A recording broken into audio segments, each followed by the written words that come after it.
4-р бүлэг. Игчийн нууц. Ахуй Walker, та надад хариулаач. 26 настай залуу эрийн хувьд ямар ажил хамгийн тохиромжтой гэдгийг та лав мэдэж байгаа үстэй. Гэтэл тэр залуу нэг их сурч мэрээгээгүй. Тэгээд ч нэг ухаалаг биш. Энэ үгийг Чарльз Вестмакот өнөөх зуны орой хэлсэн ба энэ талаар бид өмнөх бүлэгтээ ярьсан билээ. Гэхдээ энэ үед нэлээд бүрэнхий болж тоглолт дууссан байжээ. Бүсгүй ихэд гайхан нүдээ дээш өргөснөө түүн рүү харсан юм. Түүний хэлсэн үг их инээдэмтэй санагдаж байлаа. Та өөрийнхөө тухай ярьж байна уу? Та таачлаа. Би энэ асуултанд чинь юу гэж хариулах вүлээ? Надад зөвлөлт хүн алга. Бусдаас илүү зүйлийг надад зөвлөх болов уу гэж би бодож байна. Би таны саналыг ихэд хүндэтдэг. Энд чинь их тааламжтай сонсогдож байна. Бүсгүй залуугийн нүүр рүү хараад түүнийг тоглоогүй гэдгийг ойлголоо. Харин ч эсэргээр түүнийг юу гэж хариулах бол хэмээн хүлээж байгаа нь харагдаж байна. Та ямар авьяастай билээ гэдгээс хамаг зүйл хамаарах үсттэй. Тэд нуг дундуур гэрийн зүг удаан алхаж байлаа. Надад ямар ч авьяас алга. Өөрөөр хэлбэл онцлог авьяас гэхүүтэй. Би ой санаж муутай бас тэгээд их тэнэг. Та чинь биеийн хүчний чадал ихтэй штэ. Эн чинь юу ч биш. Би газар дээрээс 100 фунтын төмөр тайрц өргөж газар дээр тавихыг тушаах хүртэл би барьж зогсох боломжтой. Гэхдээ эн чинь мэрэгжил гэж юу? Ахуй Walker-ын толгойд нэгэн хөвгчлөлтэй зүйл олж шиг харуулсан боловч түүнтэй ярилцаж байгаа залуугийн нүүр царай тоглоогүй гэдгийг гэрчлэх учир бүсгүй түүнийг шоглох гэсэн сэтгэлээ барьлаа.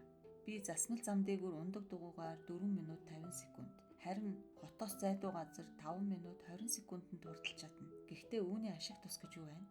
Би крикетийн мэрэгжлийн тоглогч болох боломжтой. Гэхдээ үүнийг лав хүндтэй байр суурь гэж нэрлэхгүй биз. Харин миний хувьд гэвэл би нэр хүндийг огтоодгүй. Гэхдээ би өөрийн хөгшний гондооморгүй байна. Та өөрийнхөө үеэлэгчийн талаар ярьж байна уу? Тийм ээ, миний үеэлэгч. Эцэг их бослогын үеэр намайг дэндүү жаахан байхад амь өргөцсөн. Тэгээд тэрээр намайг өргөж авсан юм. Тэр надад их сайн ханддаг. Би түүнээс салмааргүй л байна. Гэхдээ та яагаад түүнээс олдох ёстой гэж? Тэд цэцэрлэгийн хаалганд ойртож ирсэн байлаа. Бүсгүй ракета хаалганд төшүүлээд цагаан даван костюм өмссөн залуу руу харлаа. Браунингаас болж байгаа юм гэж мөнөх залуу хэллээ. Юунаас болж гинэ? Та харин үеэлэгчт нь бити хэлээрээ намайг хэлсэн гэж. Тэрээр өөрийн яриаг нам болгов. Би Браунингийг үзэн яддаг. Клара Walker маш хөвгөлтэй хөхөрч гарлаа. Түүнийг дагаа сайх залуу яруу найрагчаас болж туулсан бүхэл зовлон зүдгээрээ мартан түүний хамт хөхөрч гарлаа. Би түүнийг ойлгодгүй гэж тэрээр хэлв. Түүнийг ойлгоход тун хэцүү. Мэдээж хэрэг би дэндүү тэнэг учир тэр үз. Гэтэл би түүнийг ойлгохгүй байгаа юм чинь ойлгож байгаа дүр гаргаж явах ямар хэрэг байна? Мэдээж хэрэг үеэлэгч минь гутрах биз. Яагаад гэвэл тэр яруу найрагч маш дуртай. Түүний шүлгийг байнга уншиж байдаг. Харин одоо тэрээр пипи явж байна гэдэг нэг зүйлийг уншиж байгаа. Ахуй Walker, би тэр гарчийг нь хүртэл ойлгохгүй юм гэж. Таалав намайг ямар тэнэг юм бэ гэж бодож байгаа эцтэй. Гэхдээ тэр яруу найрагч бүхий л зүйл дээр тийм ойлгомжгүй бас биш гэж залуу гутарлаас гарах гэсэн бодлоо Клара хэлв. Бурхан минь, түүнийг давж туулах тун хэцүү. Зарим нэгэн зүйл нь үнэхээр сайн байдаг л та. Жишээ нь 3 голландчуудын аялал, Эрвэриэл эдгээр нь үнэхээр сайн. Гэхдээ бид өнгөрсөн 7 хоногт бидний уншиж байсан миний үеэлэгч эхний мөрнөөс нь л гайхширч эхэлсэн. Гэтэл тэр яруу найрагчийн шүлгүүдийг маш сайн ойлгодог. Энэ мөр байна. Сити босс ба. Хараал хийгээд байгаа юм шиг л байх чинь. Үгүй. Хин чин нэг ноёны нэр. Би эхлээд 3 өөр хүн байна гэж бодсон. Харин үеэлэгч минь нэг л хүн гэсэн. Дараа нь сарны туяан дээр амьдарч байгаа хүн гэж өөрийг нь боддог.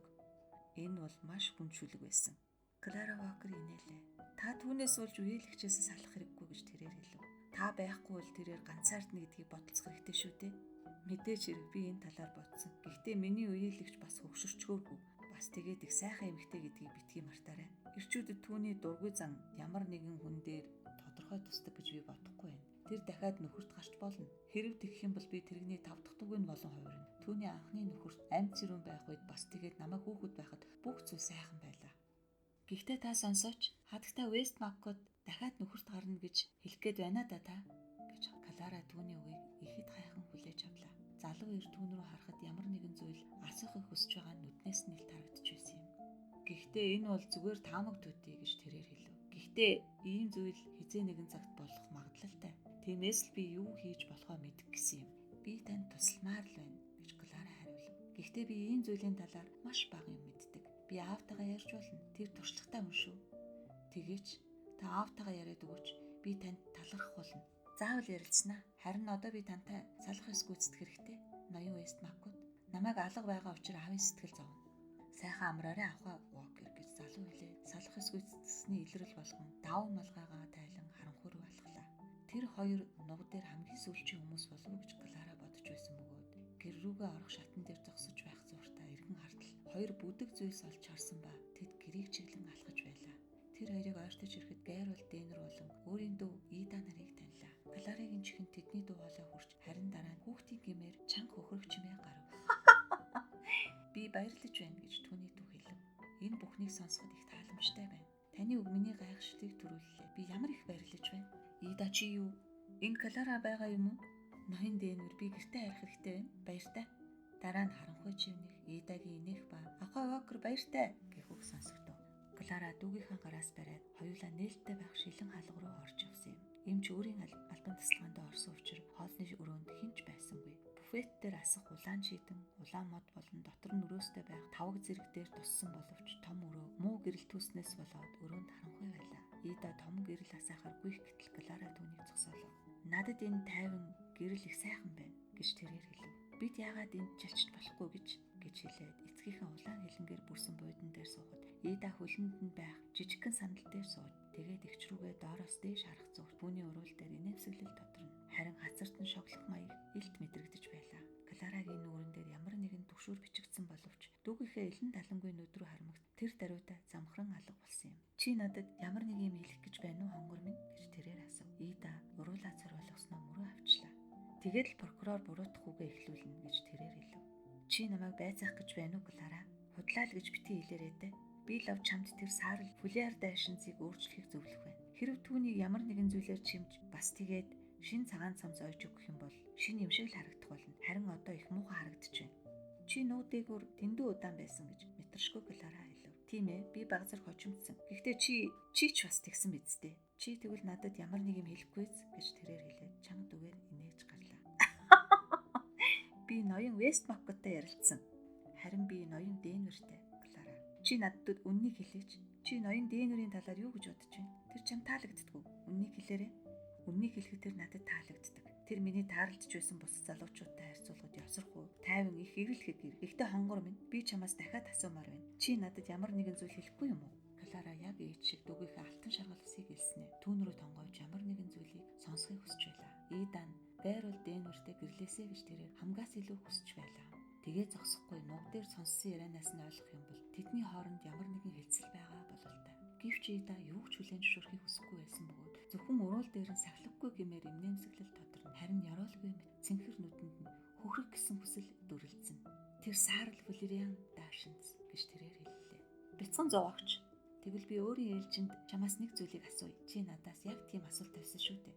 Чамд Гайрол Дэнер таалагддаггүй? Тэр чинь их сайн залуу. Ида, гэхдээ чи надаас асуусан шүү дээ. Би бодож байгаагаа л хэлсэн. Хонгор минь, миний сониучхан хөвшин минь. Чи өөр надаас юу ч асууж мэдэхгүй. Чи баг зэрэг хүлээ эрэхтэй болно. Тэгээд сониучхаад хэрэггүй. Аав юу хийж байгааг хармаар байна. Тэрээр сандал дээрээс босноо эгчийнхээ хүзүүгээр тэрвж яснаа явлаа. Түүний тунгалаг нарийнхан хоолой Оливеттагийн дууг дуулах бөгөөд улам бүр холдсоор эцэстээ үүд савн дуу намжив. Гэвч Лара Вокер намуухан гэрэл тус хөрөөнд суусаар байхдаа эрүүгээ гараар тулан бодлогошрон харанхуй ширтэн. Өөрөө ч явж үзээгүй замаар явж байгаа дүүгээ чиглүүлж байх үргийг тэрээр өөртөө новдуулан байлаа.